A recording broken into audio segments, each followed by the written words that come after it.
Halo teman-teman, welcome to Basic Education. Bersama saya Wibi Stianingrum yang akan membahas tentang gerak lurus. Gerak lurus terbagi menjadi dua, yaitu gerak lurus beraturan GLB dan gerak lurus berubah beraturan GLBB. Jadi, sebelum kita membahas GLB dan GLBB, apakah teman-teman tahu nih apa itu gerak?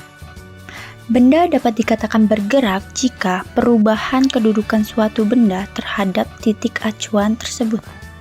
Ada pula besaran yang sering dipakai dalam gerak, ialah ada jarak panjang seluruh lintasan yang ditempuh suatu benda, dan perpindahan merupakan perubahan kedudukan awal dan akhir suatu benda. Gerak lurus beraturan atau GLB biasanya gerak benda yang lintasannya lurus dengan kecepatan yang tetap. Dengan percepatan yang tetap atau konstan, berarti percepatan itu sama dengan 0. Besar kecepatan juga dapat dituliskan dengan V sama dengan S per T. Dengan V kecepatan dalam meter per sekon, S perpindahan satuannya meter, dan T waktu dalam sekon. Contoh GLB adalah kereta api yang melintas di jalur rel yang lurus, dan ada juga mobil yang melaju di jalan tol dengan kecepatan yang konstan. Selanjutnya ada gerak lurus berubah beraturan atau GLBB.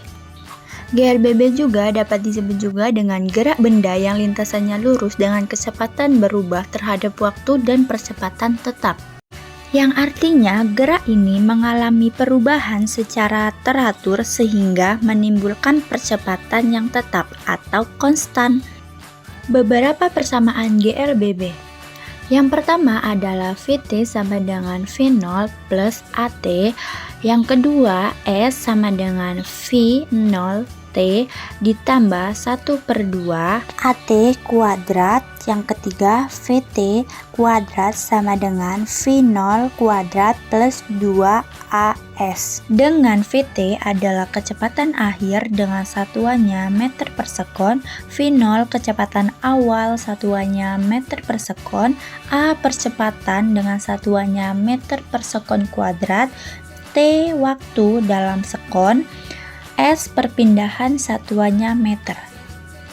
Adapun contoh dari GLBB yaitu pesawat lepas landas dan berkendara di jalan yang menurun.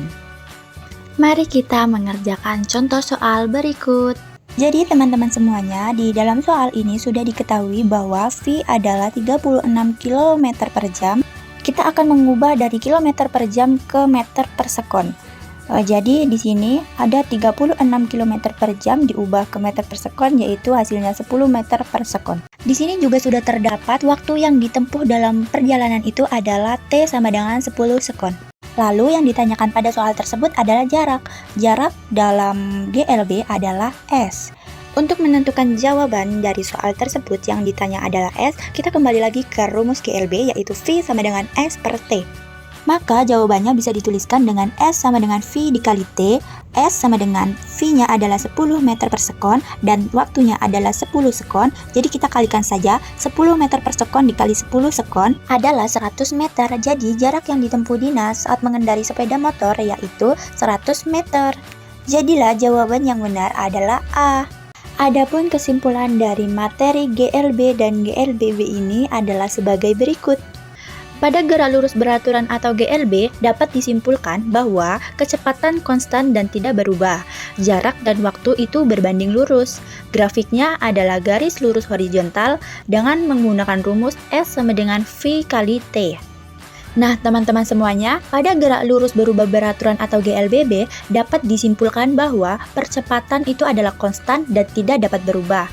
Kecepatan berubah itu terhadap waktu, jarak dan waktu berbanding dengan percepatan.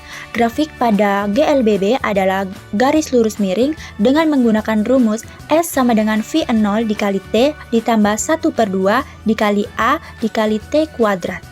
Nah teman-teman semuanya, dari semua materi yang telah disampaikan, terdapat juga nih tujuan pembelajaran dari materi ini adalah sebagai berikut.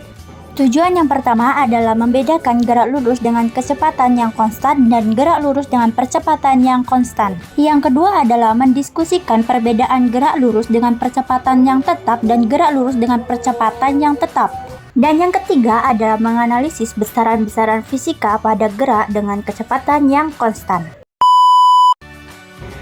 Itu saja yang dapat saya sampaikan. Semoga bermanfaat bagi teman-teman semuanya. Terima kasih.